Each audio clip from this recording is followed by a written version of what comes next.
اللہ نے آدم کو بنایا اور حوا کو ساتھ بیوی بنایا، اولاد بعد میں دی۔ اور ایک اور بات، آدم کو بنا دیا مٹی کا پتلا اکٹھا کر کے، مٹی اکٹھی کر کے پتلا بنا دیا، 40 سال کے بعد روح ڈالی، چل بھائی جا جنت، اور اکیلے بھیج دیا، بیوی نہیں دی۔ حالانکہ اللہ چاہتا تو ساتھ ہی حضرت حوا کی مٹی کا ڈھیر بھی لگا دیتا، اس کا پتلا بھی تھپ دیتا، فرشتوں سے تھپوا دیتا، اور پھر 40 سال کے بعد دونوں کو اکٹھا جنت میں ڈالتا۔ بہت سارے پیغام، اس میں بہت سارے پیغام، تاخیر ساتھ نہیں بنایا، دیر سے بھیجا، انتظار قدر کو بڑھانے کے لیے کہ عورت کی قدر کرنا، کمزور ذات ہے، کمزور مخلوق ہے، قدر کرنا۔ دوسرا، پہلے دن پتلا نہیں بنایا کہ ننگا پڑا ہو، عورت کا پتلا ننگا ہو، مٹی کا ہو، پتھر کا ہو، تو اس میں کیا کشش؟ تو ان مرد کے لیے کشش کوئی نہیں، تو فرشتوں کو کیا کشش تھی؟ پہلے دن سے عورت کو پردے میں بنایا، بے پرد نہیں کیا، بے پرد نہیں کیا، اس کا پتلا نہیں بنایا، اسے ننگا نہیں چھوڑا، اس کو پہلے دن سے کورڈ۔ اور کیسے بنایا؟ فرشتوں کو کی آنکھوں پہ پردہ اور آدم کو سلا دیا۔ آدم علیہ السلام سوئے ہوئے ہیں، فرشتوں کی آنکھوں کے سامنے پردہ ڈال دیا گیا۔ جب آدم اٹھے ہیں، اور ایک اور بات، جنت میں رہ کر بھی آدم علیہ السلام کا دل نہیں لگتا تھا، اداس اداس رہتے تھے۔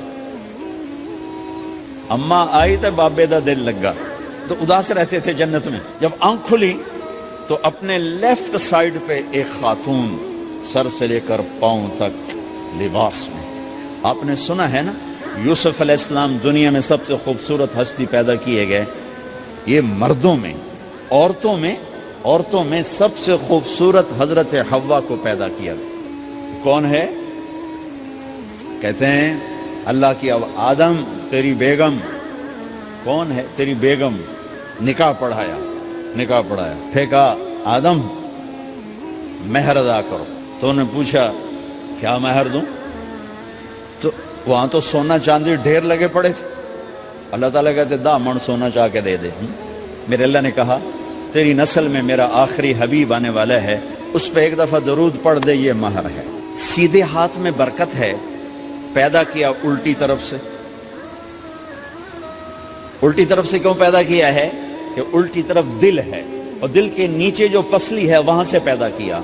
اس میں پیغام کیا دیا کہ عورت جس روپ میں ہو، پہلا روپ اس کا بیوی بنا، پھر وہ ماں بنی، پھر اس آگے بیٹی کا روپ ہے، پھر بہن کا روپ ہے، پھر خالہ ہے، پھوپھی ہے، دادی ہے، نانی ہے، ساس ہے۔ جس روپ میں بھی عورت ہے اس کو دل کے قریب جگہ دو۔ یہ دل کے نیچے سے پیدا کرنے میں یہ پیغام دیا گیا ہے، اسے ذلیل نہ کرو، اسے خوار نہ کرو، اسے بے عزت نہ کرو، اس پر شدت نہ کرو۔ تو پہلا بنیادی رشتہ خامند اور بیوی ہے، اور آخری رشتہ بھی خامند اور بیوی ہے۔ لیکن اس وقت ہمارے معاشرے میں خامند سے زیادہ اس کے ماں باپ حق جتلاتے ہیں، خامند سے زیادہ اس کی بہنیں حق جلاتی ہیں، خامند سے زیادہ اس کے رشتہ دار حق جتلاتے ہیں، اور جھوٹی سچی شکایتیں لگا کر بیوی سے متنفر کرتے ہیں، اور کہیں بیوی کو خامند سے متنفر کرتے ہیں، آپس میں لڑائی لڑا کے پھر خوش ہوتے ہیں۔ میرے نبی سے پوچھا جائے یا رسول اللہ آپ کو سب سے زیادہ کس سے پیار ہے؟ تو آپ نے کہا عائشہ سے۔ اللہ، وہ جھیپ کے کہنے کے نہیں، میں پوچھ رہا ہوں لوگوں میں آپ کو کس سے زیادہ پیار ہے؟ تو آپ کہتے ابو بکر سے۔ تو آپ نے پھر کہا ابوہا، مجھے عائشہ کے باپ سے زیادہ پیار ہے۔ پھر پہلے عائشہ کا، تو پھر کہتے ابو بکر۔ تو آپ نے کہا نہیں، ابوہا، مجھے عائشہ کے باپ سے سب سے زیادہ پیار ہے۔ یہ آپ کو میسج دیا ہے کہ گھر کی زندگی کیسے ہوتی ہے، کوئی عشق نہیں چڑھا ہوا تھا، میسج ہے نا۔ ہم عائشہ چھوٹی عمر کی تھی، ان کو آٹا گوندھ کے دیتے تھے، آٹا گوندھ کے دیتے تھے، پھر جب ان کو آٹا گوندھنا آ گیا پھر چھوڑ دیا، پھر ان کو سامنے بٹھا کر لقمے بنا کے کھلاتے تھے۔ پھر ہم عائشہ رضی اللہ تعالیٰ عنہ کوئی گوشت کا ٹکڑا، وہاں بڑے بڑے گوشت کے ٹکڑے پکائے جاتے تھے، تو کوئی گوشت کا ٹکڑا اٹھایا اور ایسے 2-4 جگہ سے نوچا اور پھر رکھ دیا، سارا کھایا نہیں جاتا تھا، تو اللہ کے نبی اسی کو اٹھاتے اور حضرت عائشہ کو دکھا کر جہاں سے حضرت عائشہ نے نوچا ہوتا تھا وہاں سے یوں کاٹ کے دکھاتے تھے. پھر حضرت عائشہ رضی اللہ تعالیٰ نے گلاس اٹھایا پانی پینے کے لیے, جہاں ہونٹ لگائے پہ گلاس رکھ دیا. بڑے بڑے گلاس ہوتے تھے تو حضرت ہمارے نبی اٹھاتے تھے, جہاں عائشہ کے ہونٹ لگے ہوتے تھے وہاں ہونٹ لگا کے پانی پیتے تھے. یہ آپ کو سکھانے کے لیے ہے. اپنے گھر والوں کے ساتھ بیٹھ کے کھانا کھاتے.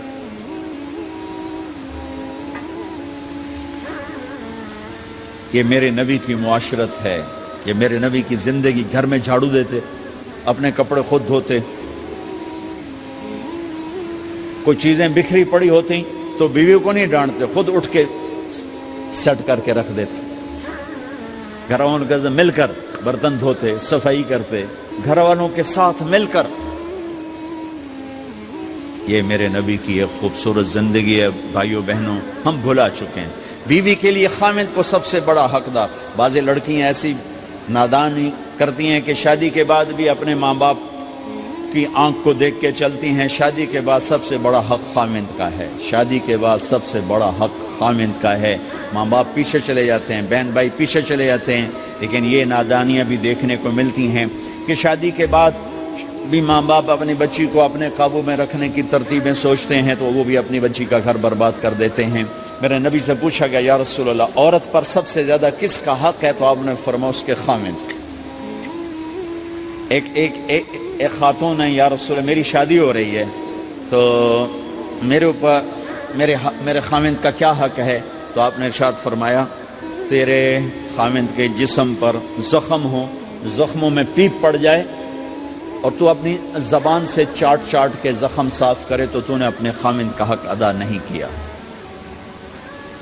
خامد کو سمجھایا کہ سب سے بہترین مسلمان وہ ہے جو بیوی سے اچھا سلوک کرتا ہے, اور میرا سب سے اچھا سلوک ہے اپنی بیویوں کے ساتھ.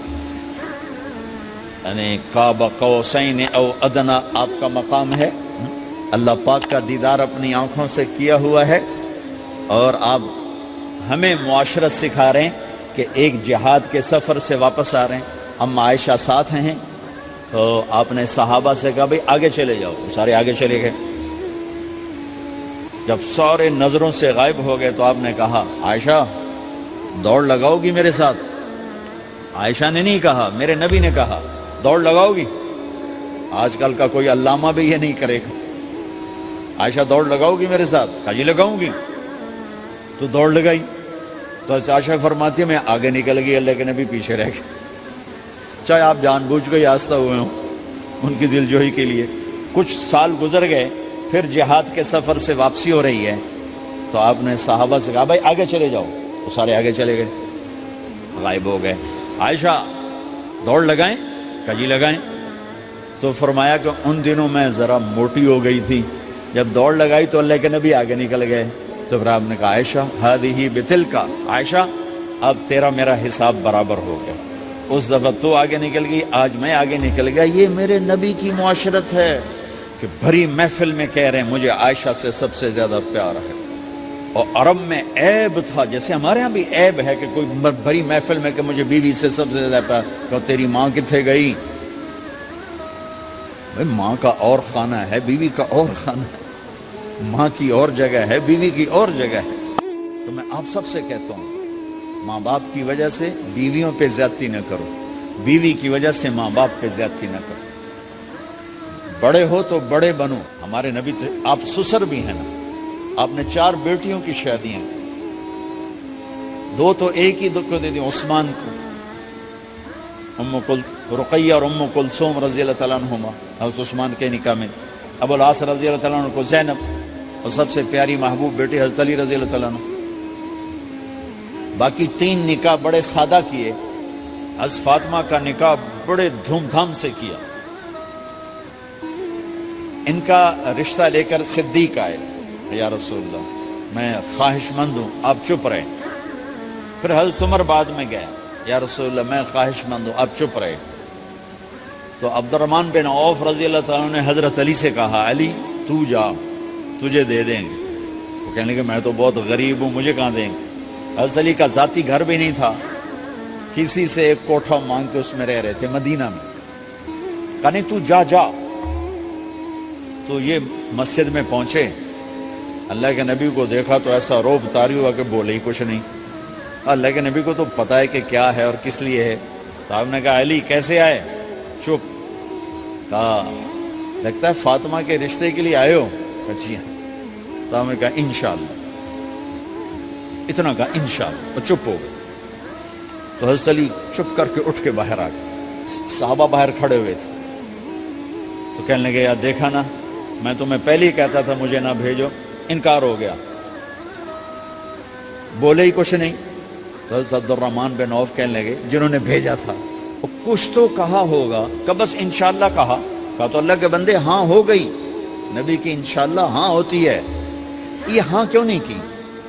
سبحان اللہ, اللہ اکبر, یہ ہاں کیوں نہیں کی؟ گھر گئے, فاطمہ علی کا رشتہ آیا ہے کر دوں, اس لیے ہاں نہیں کی. ہم تو بیٹیوں سے پوچھتے ہی نہیں, عیب سمجھتے ہیں بیٹیوں سے پوچھنا. یہ میں گاں نو بن چھڑیا قلعے نال, ایویں اسی دیاں نو بن چھڑنے قلعے نال. مجھے ایک اپنی مطلب برادری لیول کے ایک خاتون کا فون آیا کہ مولانا پڑھایا مجھے لاہور میں اچھے کالجوں میں, اور میری منگنی کرتے وقت مجھ سے پوچھا ہی نہیں, اور ایک شرابی سے منگنی کر کے مجھے اطلاع دی اسی تیری منگنی کر چھڑی ہے, فلانی تاریخ نو تیرا نکاح بھی ہونا ہے. مجھے آج تک گلہ ہے, پوچھ لیتے. اگر نہیں پوچھا تھا چلو میں نہ ساڑھے پنجاب کوئی نہیں پوچھ دے, گاں موج دی طرح ٹور چھڑ دین, تو چلو اتنا تو ویکھ لیں دے بھی کم از کم شراب تو نہ پیندا ہویا. ایک شرابی نال میرا نکاح کر چھڑ, ساری زندگی اڈیاں رگڑ رگڑ میری گزر گئی. علی جیسا رشتہ آیا ہو تو اوپر سے حکم بھی آ چکا ہو کہ علی کو ہی دینا ہے, اور پھر آپ فاطمہ سے پوچھیں فاطمہ تیرا رشتہ آیا ہے علی کا کر دوں؟ حضرت فاطمہ نے ہاں کی تو پھر مسجد تشریف لائے. یہ آپ کو معاشرت سکھائی جا رہی, انسان زندگی کیسے گزارنی ہے, مرد عورت ہے زندگی کیسے گزارنی ہے. پہلا رشتہ جو قائم ہوا دنیا میں وہ ہے خامد اور بیوی, حضرت آدم اور حوا کا نکاح ہوا.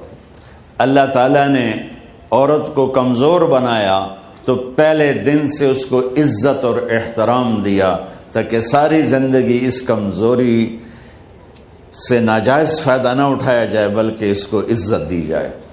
کہ آدم علیہ السلام کے لیے مٹی اکٹھی کی, پانی ڈالا, گوندھا اور ایک اسٹیچو بنایا اور ڈال دیا. جب وہ خشک ہوا اس میں روح ڈالی, اور پھر وہ ننگے بدن تھے, پھر ان کو جنت کے کپڑے پہنائے اور جنت میں ڈال دیا. اس کائنات کا حسن بھی عورت سے ہے اور جنت کا حسن بھی عورت سے ہے. حضرت آدم علیہ السلام جنت میں, لیکن بابے جی دا دل ہی نہیں لگتا, کلے کلے ہی ٹورے پھر دیں. اب اللہ نے عورت کو بنانے کا ارادہ کیا تو اللہ ایک ڈھیر مٹی کا اکٹھا کر کے عورت کے لیے بھی بنا دیتا اور اس کا اسٹیچو بنا دیتا اور اس کو خشک ہونے دیتا, پھر اس میں روح ڈالتا, پھر اس کو کپڑے پہناتا.